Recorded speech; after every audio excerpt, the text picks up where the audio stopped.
Hey guys, how's it going? This is the Bald Metal Nerd coming at you with another video.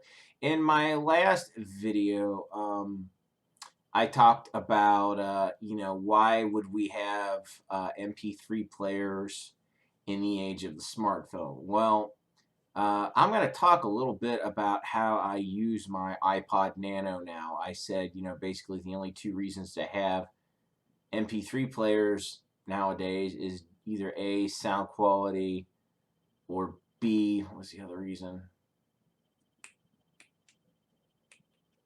Oh yeah, if you just didn't want to use a smartphone for whatever reason, if you just didn't want to use a smartphone, didn't have a smartphone, whatever, it makes sense to have a MP3 player. Anyway, my iPod Nano, in some ways, the use of this thing has expanded and decreased recently. Because up until recently, the smartphone I had kind of had a defective audio chip in it. Basically, what I mean by that is, for some reason, the audio was somewhat distorted. Whether I listened over Bluetooth or headphones, I don't know why. It was my work smartphone. I recently just got a personal one because for a number of reasons, and I was just really sick and tired. One of the big ones is I was sick and tired of the crappy audio that was in my work one.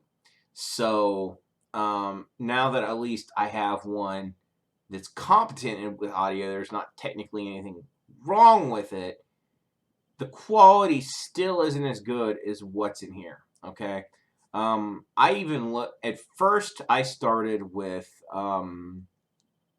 128K AACs. I listened on both the iPod and on the smartphone, the same identical files, and the iPod sounded better. It just sounded better across the board, even with the 128K. So what I decided to do at that point was it's more important to me to have a wide variety of music on my smartphone because I have my smartphone with me all the time. I don't carry my iPod everywhere I go.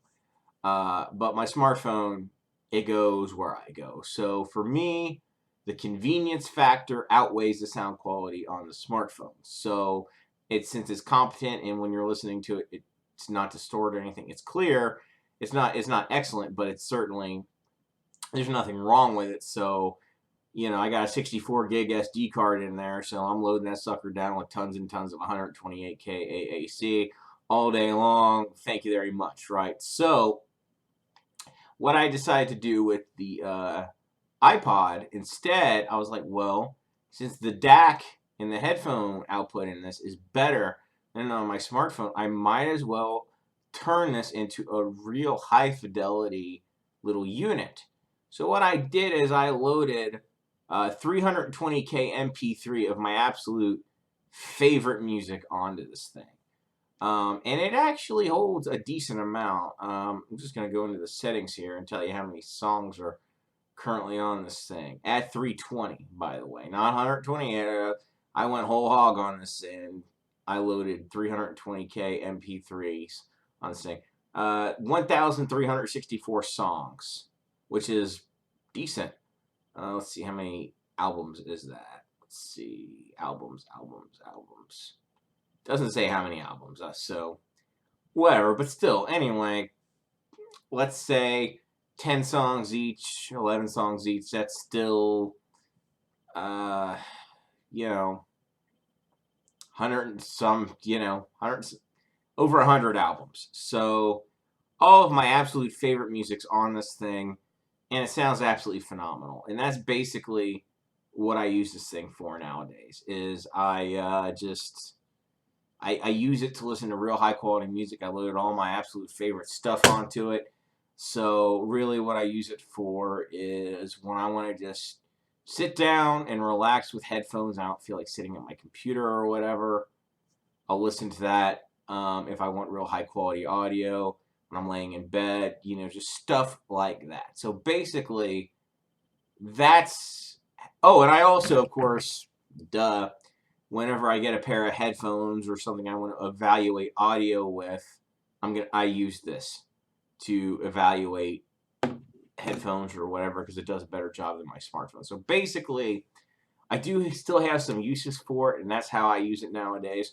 So anyway, I would love to hear in the comments below if you guys have both a smartphone and an MP3 player, how you use each, why you have each. Be really interested to hear that. Anyway, if you did like what you see, as always, please thumbs up, share, subscribe, all that fun stuff. Thanks for watching. I'll catch you guys next time.